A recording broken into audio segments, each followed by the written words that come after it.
আপনারা অনেকেই চুল স্ট্রেট করেন, তবে চুল স্ট্রেট করার আগে আপনাকে জানতে হবে যে চুল স্ট্রেট করলে আপনার ক্ষতি কতটা হবে। তো চলুন শুরু করা যাক। বর্তমানে স্ট্রেট চুলের কদর বেড়েছে।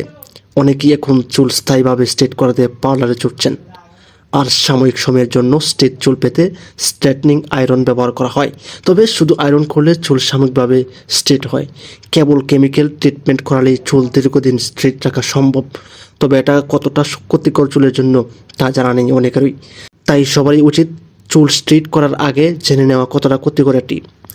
দীর্ঘদিন ধরে নিয়মিত curling iron, hair straightener, flat iron, hair ড্রায়ারের মতো হিট স্টাইলিং সরঞ্জাম ব্যবহার করলে চুল আরও রুক্ষ ও শুষ্ক হয়ে পড়ে। এছাড়াও কেমিক্যাল ট্রিটমেন্ট করালে চুলের প্রাকৃতিক তেল নষ্ট হয়ে যায়। স্ট্রেট করানোর পর চুল পড়া, অকালে পেকে যাওয়া, গুঁড়া আলগা হওয়া, জট পড়া, ডগা ফেটে যাওয়ার মতো একাধিক সমস্যা দেখা দিতে পারে। চুলের ডগা ফেটে যাওয়ার সমস্যাও বাড়ায় স্ট্রেটিং। এক্ষেত্রে চুল অতিরিক্ত শুষ্ক ও দুর্বল হয়ে পড়ে, ফলে দুর্বল চুল মাঝখান থেকে ভাঙতে শুরু করে। নিয়মিত তাপ দিলে চুলের ফলিকলের ও মারাত্মক ক্ষতি হয়।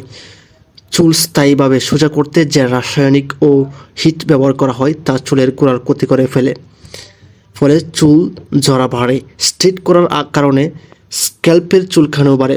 এর কারণ হলো চুলের ফলিকলের ক্ষতি হলে স্ক্যাল্পে প্রাকৃতিক তেলের উৎপাদন কমে যায়, ফলে স্ক্যাল্প রুক্ষ শুষ্ক হয়ে ওঠে, চামড়া উঠতে থাকে ও ক্রমাগত চুলকানি হয়। চুলের বৃদ্ধি বাধাগ্রস্ত হয় স্ট্রেট করার কারণে।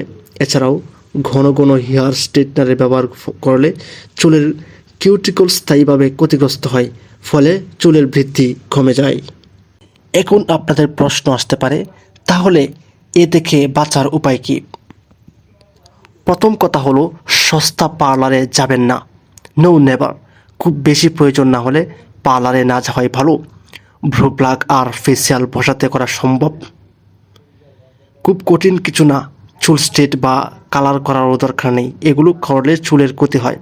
অবশ্য অনেক মেয়ের চুল অল্প বয়সেই সাদা হয়ে যায়, সেই সাদা চুল লুকানোর জন্য কালার করে।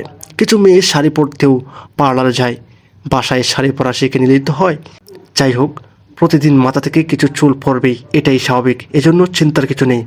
সবার মাথা থেকে প্রতিদিন 50 থেকে 100টা চুল পড়ে। যদি আপনার 100 চুলের বেশি পড়ে যায় তখন চিন্তার বিষয়। আচ্ছা, আপনার বয়স কত? আপনার পেশা কী?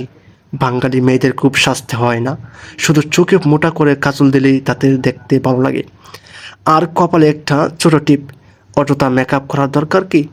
যারা করে দারুণ, আপনি করবেন না। এবার আসল কথা বলি। পুষ্টিকর খাবার খান, টাটকা শাক সবজি বেশি করে খান, সব রকম বাদাম খাবেন, ফলমূল খাবেন, পানি বেশি পান করবেন, টানা 8 থেকে 10 ঘন্টা ঘুম দেবেন, রোদে বা ধুলো ময়লাতে একেবারেই যাবেন না। সপ্তাহে একবার চুলে অবশ্যই নারকেল তেল লাগাবেন, কাউকে দিয়ে মাথা ম্যাসাজ করাবেন, এতে রক্ত চলাচল বাড়বে। অযথা টেনশন করবেন না, হাসি খুশি থাকুন, দেখবেন চুল পড়া একদম কমে গেছে।